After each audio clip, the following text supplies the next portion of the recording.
Hi friends, welcome back. ഇന്നത്തെ എൻ്റെ recipe തനി നാടൻ തട്ടുകട സ്റ്റൈൽ ചിക്കൻ ഫ്രൈ ഇങ്ങനെ വളരെ ഈസിയായി നമുക്ക് വീട്ടിൽ തയ്യാറാക്കാം എന്നുള്ളതാണ്. തട്ടുകട ചിക്കൻ ഫ്രൈക്ക് ഒരു പ്രത്യേക ടേസ്റ്റ് തന്നെയാണ്. അപ്പോൾ നമുക്ക് നോക്കാം ഇതെങ്ങനെ തയ്യാറാക്കാം എന്നുള്ളത്. ഇൻഗ്രീഡിയൻസ് എന്തൊക്കെയാണെന്ന് ഞാൻ ഡിസ്ക്രിപ്ഷൻ ബോക്സിൽ കൊടുക്കാം. ആദ്യം ചെയ്യേണ്ടത് ചിക്കൻ മാരിനേഷൻ ആണ്. അതിനു വേണ്ടി ഞാനിവിടെ ചെറിയ 2 കഷ്ണം ഇഞ്ചി, 5-6 ഗാർലിക് അല്ലി, അതുപോലെ കുറച്ച് കറിവേപ്പില എന്നിവ മിക്സിയിൽ നന്നായി ചതച്ച് കൊണ്ടുവരാം. ഇത് നന്നായി അരയ്ക്കണ്ട, ഒന്ന് ചതച്ചെടുത്താൽ മതിയാകും, അതിനാണ് കൂടുതൽ ടേസ്റ്റ്. ഇങ്ങനെ ചതച്ചു കൊണ്ടുവന്ന ഇഞ്ചിയും വെളുത്തുള്ളിയും ഏകദേശം ഒരു 2 ടേബിൾ സ്പൂൺ കാണും. അത് നമുക്ക് ചിക്കനിൽ ആദ്യം ചേർത്ത് കൊടുക്കാം. അതിനുശേഷം ഒരു 2 ടേബിൾ സ്പൂൺ മുളക് പൊടി, ഞാനിവിടെ എടുത്തിരിക്കുന്നത് കാശ്മീരി മുളക് പൊടിയാണ്. നിങ്ങൾക്ക് വേണമെങ്കിൽ എരിവുള്ള മുളക് പൊടിയും ചേർക്കാം, അത് ഓരോരുത്തരുടെ എരിവിനനുസരിച്ച്.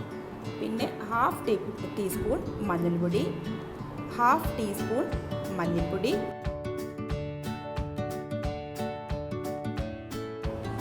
2 table spoon chilli flakes,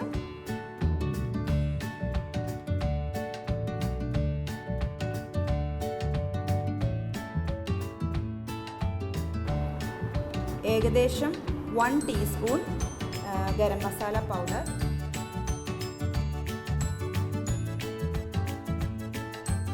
one teaspoon കുരുമുളക് പൊടി,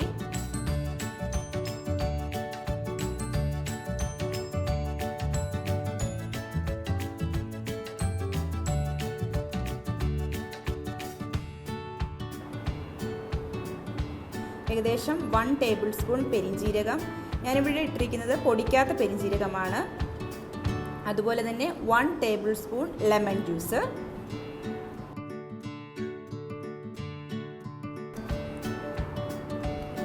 അതിനോടൊപ്പം തന്നെ ഒരു മുട്ട ആഡ് ചെയ്യുക, ആവശ്യമുള്ള ഉപ്പ് ചേർത്ത് കൊടുക്കുക, 2 ടേബിൾ സ്പൂൺ അല്ലെങ്കിൽ 2.5 ടേബിൾ സ്പൂൺ കോൺഫ്ലവർ, കുറച്ച് കൂടുതൽ കറിവേപ്പില എന്നിവ നന്നായി മിക്സ് ചെയ്ത് ഓരോ പീസിലും മസാല ആകുന്നത് വരെ മിക്സ് ചെയ്യുക.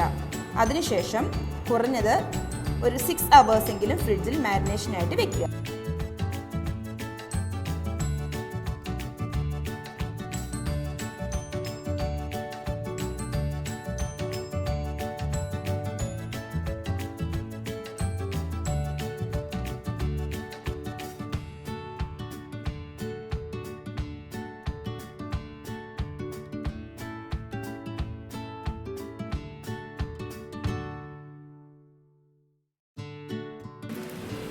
ഒരു പാനിൽ നന്നായി എണ്ണ ചൂടാകാൻ വയ്ക്കുക. ഞാനിവിടെ എടുത്തിരിക്കുന്നത് വെളിച്ചെണ്ണയാണ്. വെളിച്ചെണ്ണയെ പൊരിക്കുമ്പോഴാണ് കൂടുതൽ ടേസ്റ്റ് വരുന്നത്.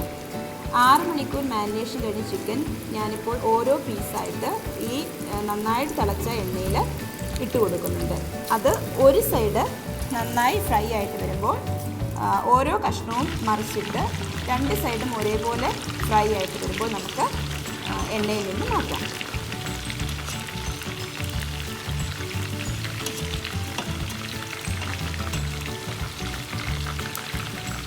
ശരിക്കും പൊറോട്ടയുടെ കൂടെ നല്ലൊരു കോമ്പിനേഷനാണ് ഈ ചിക്കൻ ഫ്രൈ.